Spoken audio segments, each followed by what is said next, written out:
ኦኬ ጀምሯል እንደ ቪዲዮ ቆይ ጠብቁ። ይኸውላችሁ አንድ ነገር ላሳያችሁ ነው። የምር እስከመጨረሻው አዳምጡ፣ ታተርፉበታላችሁ። እንደዚህ አድርጉ። ስልካችሁን አስቀምጡት። እሺ ከኔ ጋር መስራት የምትፈልጉ ማለት እንደዚህ አድርጉ። ከዛ በዚህኛው ሶስት ማዕዘን ሳሉ፣ በዚህኛው ደግሞ ክብ ሳሉ። ሁለቱንም እኩል ነው የምትስሉት ማለት ነው። እኩል ከዛ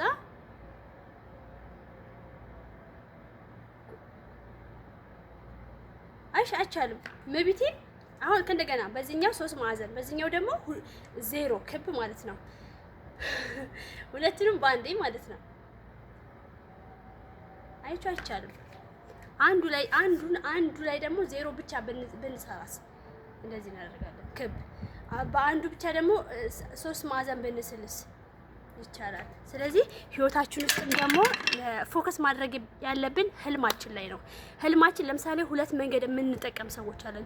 የተለያየ ነገሮች የምንሰራ ሰዎች አለን። የተለያዩ መንገዶች፣ የተለያዩ ሀሳቦች፣ የተለያዩ ውሳኔዎች የምንወስን ሰዎች፣ የምንጓዝ ሰዎች አለን ማለት ነው። ነገር ግን ህይወታችን ላይ በቶሎ ህልማችን ላይ በቶሎ ሀሳባችን ላይ ቶሎ እንደማንደርስ ለምን እንደው ታውቃላችሁ? የተለያየ ነገር ይዘን የትኛው ላይ ፎከስ ማድረግ የትኛው ላይ ትኩረት ማድረግ አቅቶናል፣ የትኛው ላይ ትኩረት ማድረግ እንዳለብን አቅቶን በሁለቱም መንገድ እየዋዠቀን ያለ ነው ማለት ነው። ማንጣበት ህልም ውስጥ የህልም እንጀራ ታውቃላችሁ? ልክ እንደዛ እየሄድ ነው አብዛኞቻችን ማለት ነው። ስለዚህ አንዱ ላይ እናተኩር። የትኛው ነው ህልማችን? ትክክለኛ እኛ መስራት የምንፈልገው የትኛው ነው? 3 ማዕዘኑ ነው ወይስ ደግሞ ክቡ ነው? ለምሳሌ የምንፈልገው ድሪማችን የትኛው ነው? አዛን አለ። ቆይ ይቅርታሽ አዛን እያለ ነበርና ከበደኝ እና ማለት ነው። በህይወታችን ውስጥ መቅረት ያለባቸውን ነገሮች እናስቀር፣ መተው ያለብንን ነገሮች እንተው። ለምሳሌ መጥፎ ልማድ ሊሆን ይችላል። ለቤተሰብ ለምሳሌ በስደት ዓለም ላይ በተለይ ስደት ዓለም ላይ የምንኖር ሰዎች የቤተሰብ በየወሩ የምናወጣቸው ወጪዎች በየቀኑ ይሄ ተቸገርኩኝ ይሄ እንዲያልኩ ለደወለልን ቁጥር የምንረዳ ከሆነ የኛን ህልም እየዘነጋ ነው ያለ ነው። እኛ ልናሳከው ፈልገን የመጣነውን ነገር ወደ ጎን ትተን የነሱ ህልማቸውን እየፈታንላቸው ነው ያለ ነው ማለት ነው። ስለዚህ ያ የምንለክላቸው ብር ወይ የነሱን ችግር አይፈታም ወይ ደግሞ እኛ እንዳረግንም አርገንም እንዳላደረግን አንመሰገንም ማለት ነው። ስለዚህ ህልማችን ላይ እናተኩር ማለት ነው። አላግባብ የሆኑ ነገሮች ልምዶች ሊሆኑ ይችላል። ለምሳሌ ዝም ብለን በየቀኑ ቲክቶክ ያለ ምንም ነገር ሳንጠቀምበት ስክሮል ስናደርግ የምንውል ከሆነ ይሄ መጥፎ ልማድ ነው።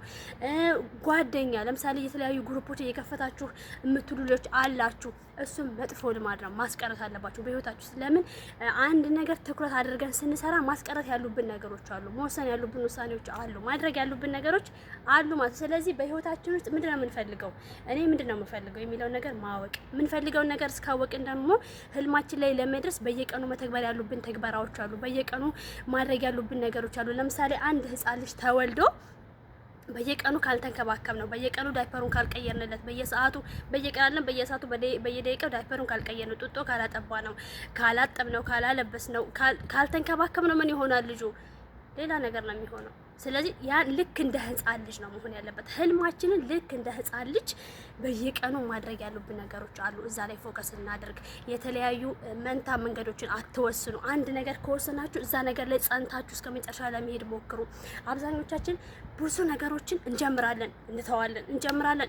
ለምንድን ነው እዛ የሚሆነው? አንድ ነገር ላይ መጽናት ስላቃተ ነው። ስለዚህ አንድ ነገር ላይ ከጸናን ግን ህይወታችን ላይ ይቀየርልናል። ቤተሰቦቻችንን መቀየር እንችላለን፣ ራሳችንን መቀየር እንችላለን። ከራሳችን ከቤተሰባችን አልፈን ደግሞ ለብዙ ሰው መቀየር እንችላለን። ምን ስናደርግ? ራሳችንን ስንቀይር፣ ራሳችንን ስንጠይቅ፣ ለራሳችን የሚጠይቁንን ጥያቄዎች ለራሳችን አእምሯችን የሚጠይቀንን ጥያቄ መመለስ እንችል ማለት ነው። ስለዚህ ምን ልላችሁ ፈልጊ ነው፣ እኔ መካሪ ሆኜ እኔ አዋቂ ሆኜ እኔ ታላቅ ሆኜ ሳይሆን የሚሰማኝን ስሜት ነው ማለት። ማሬ ምንድን ነው የምትፈልገው? ምን ፈልጋ ነው ስደት ዓለም ላይ ያለችው? ከዚህ በፊት የሄደችበት መንገድ ምን ነበረ? ከዚህ በፊት የሰራቸውን ስህተቶች ዛሬ ላይ መደግማቸው ከሆነ እኔ አልተለወጥኩም ማለት ነው። ስለዚህ ማይንድ ሴት የሚባል ነገር አለ። ሰው አእምሮን ከቀየረ፣ አስተሳሰቡን ከቀየረ፣ አመለካከቱን ከቀየረ ሁሉ ነገር መቀየር ይችላል ማለት ነው። ስለዚህ እንበርታ፣ እንጠንክር፣ እንጎብዝ። ማድረግ ያለብን ነገሮች በጊዜ እናድርግ። በተለይ ሴቶች የእውነቴን ነው፣ እድሜ ቆሞ አይጠብቀንም። ማድረግ ያለብን ነገሮች እናድርግ፣ እንወስን፣ ውሳኔያችንን በደንብ እንወቀው። የወሰንለትን ነገር ደግሞ ከግብ ማድረስ ገብቶሻል። አሁን ለምሳሌ እቅድ እቅድ የሰው ልጅ በእቅድ ከተመራ ማለት ነው በየቀኑ ማድረግ ያለበትን ነገር ያውቃል። ለምሳሌ የ6 ወር እቅድ አለ፣ የወር እቅድ አለ፣ የ3 ወር እቅድ አለ፣ የሳምንታዊ እቅድ አለ። ግን በየወር ለምሳሌ በትንሹ በሳምንት እቅድ ብናቅድ ማለት ነው በየቀኑ ምን ሰራው ብለን ራሳችንን እንጠይቃለን። እቅድ ከሌለንስ እንበላለን፣ እንጠጣለን፣ እንተኛለን፣ እንሰራለን፣ እንነሳለን። በቃ መተኛት፣ መነሳት፣ መብላት፣ መጠጣት ነው ህይወታችን። እንደዛ ነው የሚሆነው ማለት ነው። ግን ማለት ነው በህይወታችን ውስጥ ዲስ ብዬ ውስጤን ክፍት አድርጌ አሳይቼ ማለት ነው ከዛ ዝግት ባረግ ደስ ይለኝ ነበር። መብቴ ነው የሚል እና አንድ ነገር ህይወታችንን ለማሳካት ወላዋይ አንሁን።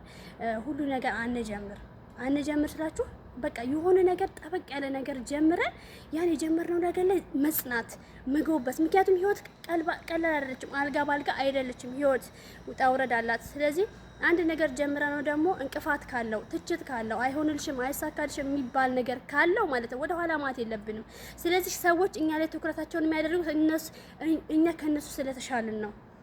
ገብታችኋል? አንድ ሰው ትኩረት የሚደረግበት ከነሱ የተለየ ነገር ስለሚያደርግ ብቻ ነው። ስለዚህ ከሰዎች ካልተለያችሁ እነዛ ሰዎች ጋር አንድ አይነት የምትሆኑ ከሆነ ለምን ያያችኋል?